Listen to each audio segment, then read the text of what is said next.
مكنسة دريم L10 برو ألترا الذكية، تخيل ترجع من دوامك تلقى بيتك نظيف، الأرض تلمع، ولا أحد تعب نفسه.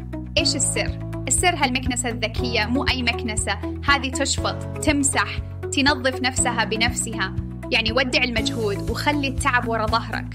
كل شيء أوتوماتيكي، كل شيء ذكي، حتى تعرف متى فيه سجاد وترفع الممسحة. الراحة النفسية تبدأ من بيت نظيف ومكان نظيف، وبعد كذا ما عاد تطيق تشيل المكنسة القديمة بعد اليوم.